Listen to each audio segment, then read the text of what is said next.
Dick McDick coming to you from Saskatchewan here today on April 1st of 2022 because there are two very important things that are happening in Canada today.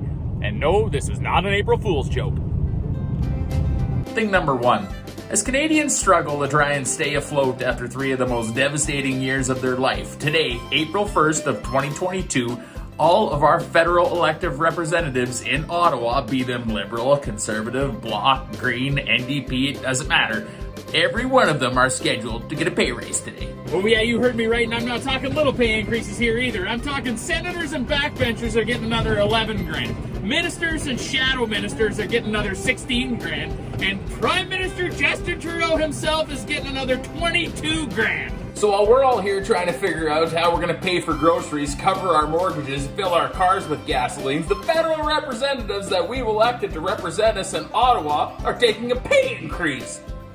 What were those other two things I said there? Oh yeah, paying our heating bills and filling our cars with gas, because that's a second important thing that's happening in Canada today. Justin Trudeau and his Liberal Party of Canada are increasing the federal carbon tax by 25%. Yep, that's right, folks. Here we are building back better with inflation at a 30-year high, causing grocery prices, building prices, housing prices to skyrocket, causing agricultural inputs, if you can find them, and fuel prices to go higher than they've ever been before. And our federal government, after taking a pay raise, is going to tax you more. Now, if you typically watch Quick Dick, you know that this would be the point in my video where I would start making a whole bunch of fun of politicians, I would make a whole bunch of fun of environmentalists, and I would make a whole bunch of fun of people that believe that carbon taxes are actually going to help an environmental cause here in Canada. But I am not going to do that this time, because if you're new to watching Quick Dick, first of all, welcome. Second of all, just asking for a few minutes of your time, and why don't you come on a quick tour with me? Peanut butter and jam. So why are we being taxed to use fossil fuels? Emissions, right? Global emissions. Global greenhouse gas emissions, because oil and gas is dead, and the only way that we're going to survive is we're going to go forward using wind turbines, solar panels, and electric vehicles. Oil is dead, and we are going to tax you every time you try and use it. Okay, neat. Look, I'm not going to take a big dump on green energy in this episode because it's not fair. Because if you look into electrical vehicles, there are some really, really cool things that these things can actually do. If you look into wind, there are some very neat places, especially here in Saskatchewan where the wind's always blowing, where wind power kind of makes sense sometimes. And we're going to have a future episode coming in Quick Dick where we're going to visit a seed cleaning operation near Tufnell here that is converted over to completely solar generation that's still tied into the power grid, because if you didn't know it, the sun shines quite a bit here in Saskatchewan. But there's also negative sides to this type of energy as well, specifically dealing with who and how we source the products that we need to build solar panels, wind turbines, and electric cars. And we have to remember that for every kilowatt that we generate with wind and solar, we need to have a backup plan for it, because the wind doesn't always blow and the sun doesn't always shine. Now I say this because we don't have to look much farther than what's happening in Europe right now, where we see a whole bunch of countries that have got onto this green energy train and have scrambled to the front of the pack trying to wave a first place ribbon saying, hey, look at us, look at us, look at us. We're getting away from fossil fuels and transitioning our entire country over to green energy. But really all these countries have done is transition their needs for fossil fuels to different suppliers throughout the world that really couldn't care about global greenhouse gas emissions, environmental standards, or human rights, like Russia. And while these countries buy their oil and gas products from shady characters like these, they are financing acts like what we see Russia doing to Ukraine right now. But now here we sit, one of the top 5 oil and gas producers on the planet, as Canadians, completely unable to do anything about it unless we want to offer convening consulting services to somebody, because our government has been one of those governments that wants to run to the front of the pack and get their ribbon for being in first place of reducing global greenhouse gas emissions. You know what the problem is with that? See, Canada emits just less than 2% of global greenhouse gases. That means if this colostrum was global greenhouse gases,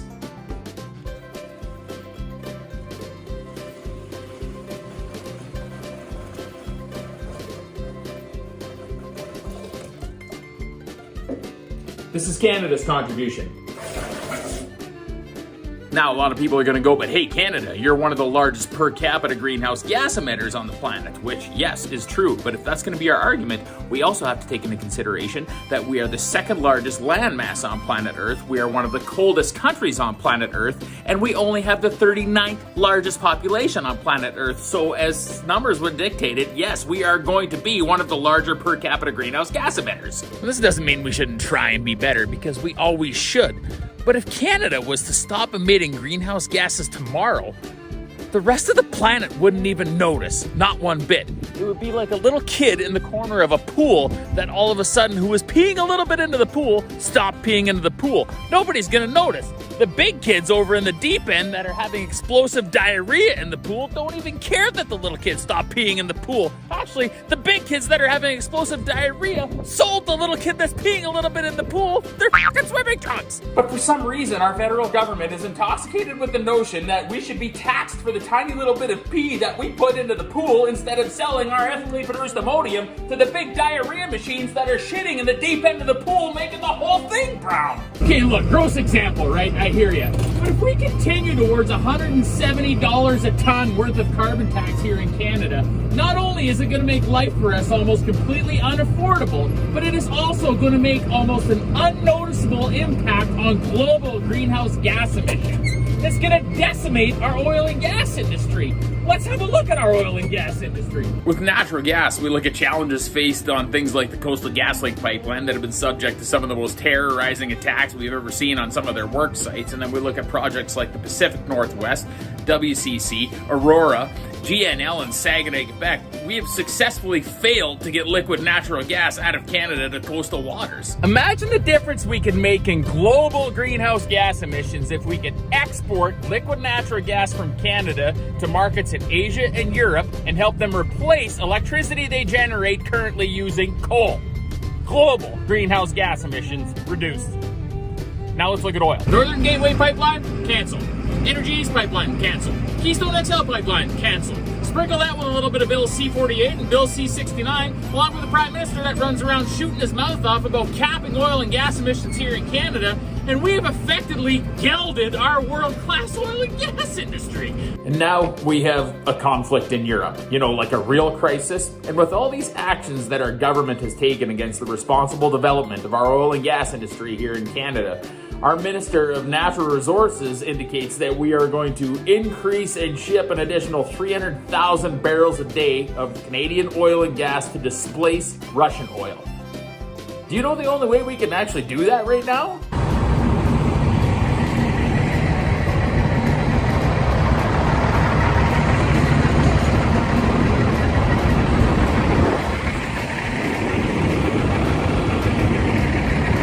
I've never felt more unsafe.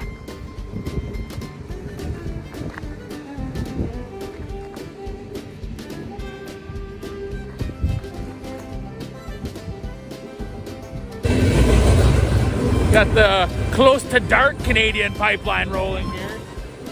I love it when they come blasting through small towns, it makes you feel really good.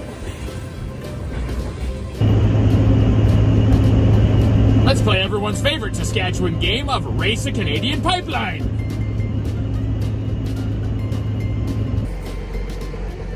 What do you think, girls? Canadian pipeline's running a little close to the old feedlot here, eh? It's an incognito Canadian pipeline.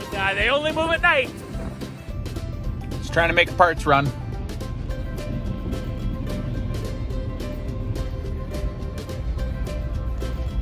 I'm literally coming back the other way from this parts run. I can't even make this shit up. Do you know what we need trains to move? The other things that the world is going to be short on now because of the conflict in Ukraine and Russia. Grain and fertilizer. Oil and gas belong in pipelines, and we need them now more than ever. Put the lube in a tube! Save the trains for grains. Wait, what are you talking about, Quick Dick? Pipelines? I thought we're moving away from oil and gas. It's dead. We're gonna use solar and wind power and electric vehicles. Well, my friends, you gotta look at the big picture of things here. It's not just in diesel tanks that you find oil and gas products. It's in petrochemicals that we use in makeups and shampoos, and it's in basically everything that you find in our healthcare system right now. It's in the asphalt on the roads that we drive on. It's in the electronics that you're watching Quick Dick on right now. But why don't we just look at one of the most simple things of where we use oil and gas products, and that's feeding the planet. Let's take this tractor and this drill, for example. This is what we use to plant crops to grow food here in Saskatchewan. Now, this tractor uses a wide variety of fossil fuels, but let's just focus on the diesel fuel that it uses to power the engine to pull this thing to plant around 4,000 acres in the spring here. Now, all you power engineers out there, take it easy. There's a whole mess of different things we need to consider when we start converting energy back and forth from diesel engines to battery power to electricity. This is just going to give everyone a general idea of how much power we're using here. On an average year, this unit runs approximately 260 horsepower for 160 planting hours in order to seed our crop. If we swap that over to a unit measurable in electricity, that would be equal to about 31,000 kilowatt hours.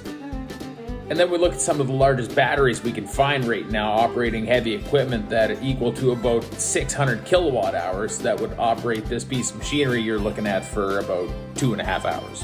How do we run a time-sensitive operation like farming if we have to stop and recharge every 2.5 hours? And where does the electricity come from? Because currently in Saskatchewan, we produce about 4,500 megawatts of electricity here.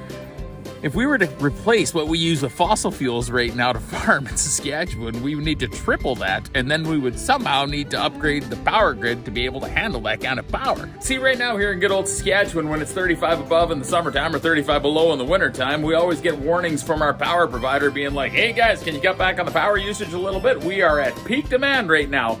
That's without everybody's passenger cars plugged into the electrical outlets on the outside of their house. And then we somehow want to take all of our entire transport industry and our agriculture industry and switch it over to electric as well.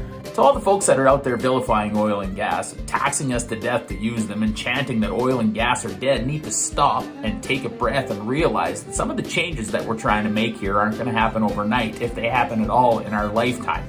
And when we say oil and gas is dead, we actually need to realize that there are a lot of us on this planet that are dead without oil and gas, specifically relating to energy security, food security, and healthcare. Look, I could go on forever, but I'm not going to. Like I said, we're going to be doing some really cool episodes coming up this year looking at some alternative sources of energy, which we should continue to apply to different areas where we can.